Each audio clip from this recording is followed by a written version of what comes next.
30 règles de vie pleines de vérité et de sagesse, de Shams ed-Din Tabrizi.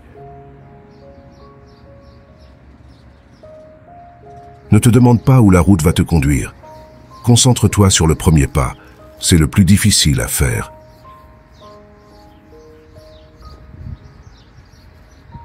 La seule vraie crasse est celle qui emplit nos cœurs. Les autres se lavent.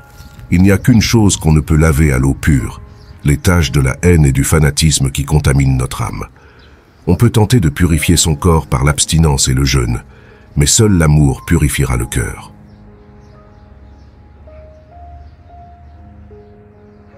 Ce qui ne peut être dit avec des mots ne peut être compris qu'à travers le silence.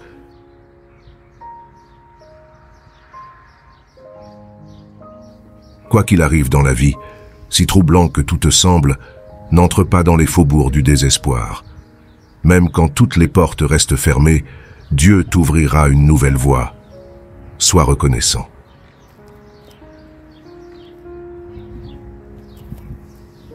Dans tout ce que nous faisons, c'est notre cœur qui fait la différence, pas les apparences. Ce monde est érigé sur le principe de la réciprocité.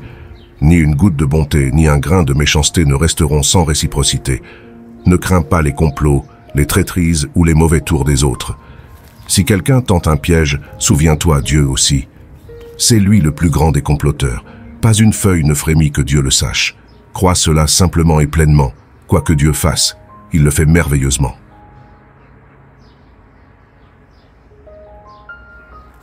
Si tu veux renforcer ta foi, il te faudra adoucir ton cœur.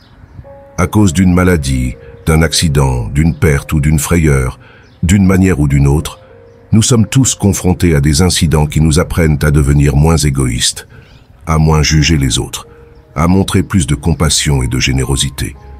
Pourtant, certains apprennent la leçon et réussissent à être plus doux, alors que d'autres deviennent plus durs encore.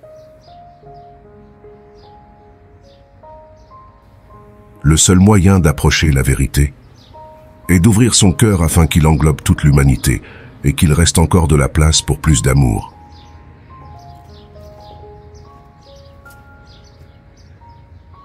Si tu veux changer la manière dont les autres te traitent, tu dois d'abord changer la manière dont tu te traites. Tant que tu n'apprends pas à aimer, pleinement et sincèrement, tu ne pourras jamais être aimé.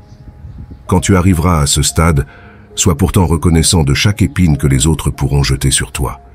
C'est le signe que bientôt, tu recevras une pluie de roses. La patience, ce n'est pas endurer passivement. C'est voir assez loin pour avoir confiance en l'aboutissement d'un processus. L'impatience signifie une courte vue qui ne permet pas d'envisager l'issue. Ceux qui aiment Dieu n'épuisent jamais leur patience, car ils savent qu'il faut du temps pour que le croissant de lune devienne une lune pleine. Une vie sans amour ne compte pas. Ne vous demandez pas quel genre d'amour vous devriez rechercher, spirituel, ou matériel, divin, ou terrestre, oriental, ou occidental. L'amour n'a pas d'étiquette, pas de définition. Il est ce qu'il est, pur et simple. L'amour est l'eau de vie, et un être aimé est une âme de feu. L'univers tourne différemment quand le feu aime l'eau. Ce monde est comme une montagne enneigée qui renvoie votre voix et écho. Quoi que vous disiez, bon ou mauvais, cela vous reviendra.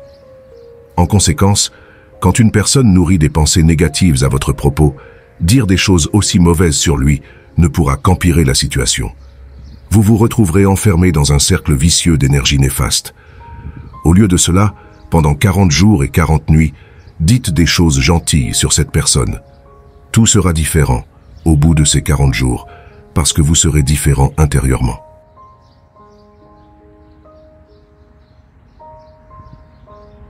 La manière dont tu vois Dieu est le reflet direct de celle dont tu te vois. Si Dieu fait venir surtout de la peur et des reproches à l'esprit, cela signifie qu'il y a trop de peur et de culpabilité en nous. Si nous voyons Dieu plein d'amour et de compassion, c'est ainsi que nous sommes.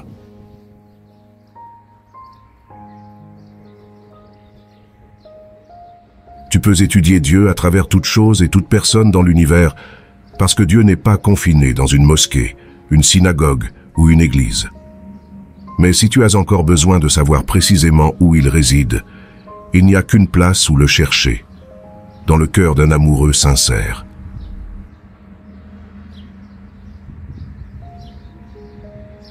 Est, ouest, sud ou nord, il n'y a pas de différence.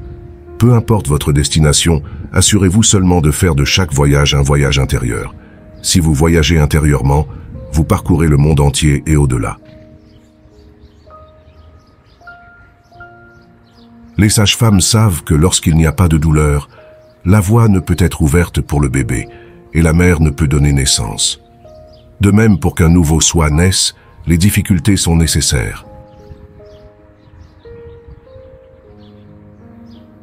Il est facile d'aimer le Dieu parfait, sans tache et infaillible qu'il est. Il est beaucoup plus difficile d'aimer nos frères humains avec leurs imperfections et leurs défauts. Sans aimer les créations de Dieu, on ne peut sincèrement aimer Dieu.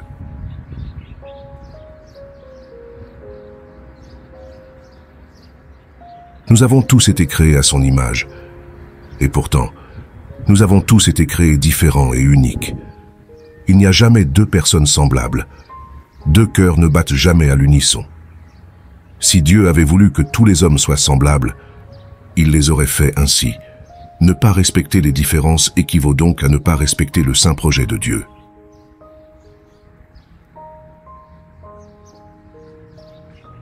Dans cette vie, gardez-vous de tous les extrêmes, car ils détruisent votre équilibre intérieur.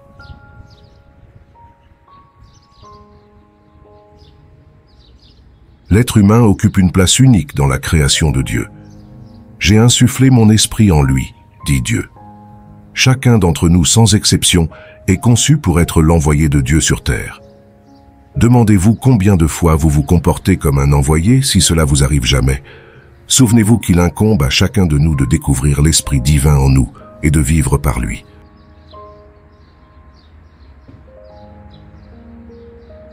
L'univers est un seul être. Toutes et tous sont liés par des cordes invisibles et une conversation silencieuse. La douleur d'un homme nous blessera tous. La joie d'un homme fera sourire tout le monde. Ne fais pas de mal. Pratique la compassion. Ne parle pas dans le dos des gens. Évite même une remarque innocente. Les mots qui sortent de nos bouches ne disparaissent pas. Ils sont éternellement engrangés dans l'espace infini. Et ils nous reviendront en temps voulu.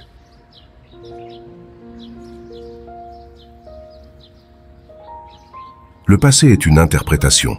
L'avenir est une illusion. Le monde ne passe pas à travers le temps comme s'il était une ligne droite allant du passé à l'avenir. Non, le temps progresse à travers nous, en spirale sans fin. L'éternité ne signifie pas le temps infini, mais simplement l'absence de temps. Si tu veux faire l'expérience de l'illumination éternelle, ignore le passé et l'avenir, concentre ton esprit et reste dans le moment présent.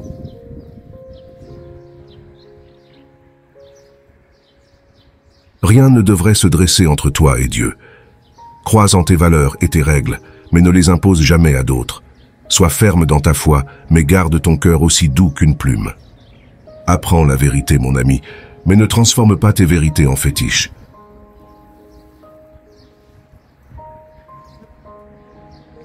Tandis que chacun en ce monde lutte pour arriver quelque part et devenir quelqu'un, alors que tout cela restera derrière eux quand ils mourront, toi, tu vises l'étape ultime de la vacuité. Nous ne sommes pas différents de peau. Ce ne sont pas les décorations au dehors, mais la vie à l'intérieur qui nous fait tenir droit.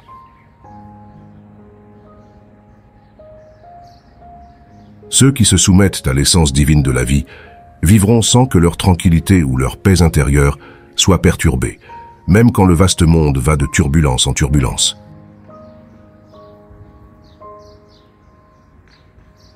Dieu est un horloger méticuleux. Son ordre est si précis que tout sur terre se produit en temps voulu. Pas une minute trop tôt, pas une minute trop tard.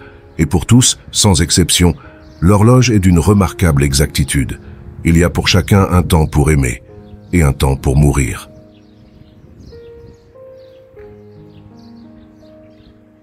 Alors que les parties changent, l'ensemble reste toujours identique. Pour chaque voleur qui quitte ce monde, un autre naît. Et chaque personne honnête qui s'éteint est remplacée par une autre. De cette manière, non seulement rien ne reste identique, mais rien ne change vraiment.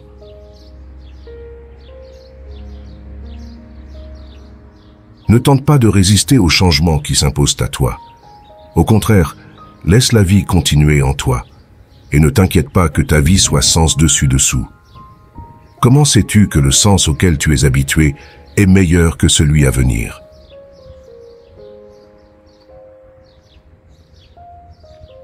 Il n'est jamais trop tard pour se demander: suis-je prêt à changer de vie? Suis-je prêt à changer intérieurement? Si un jour de votre vie est le même que le jour précédent, c'est sûrement bien dommage. À chaque instant, à chaque nouvelle inspiration, on devrait se renouveler encore. Il n'y a qu'un moyen de naître à une nouvelle vie, mourir avant la mort.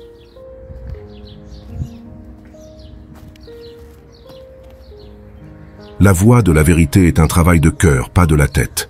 Faites de votre cœur votre principal guide. Puissent ces règles vous apporter plus d'amour et de sagesse dans votre vie.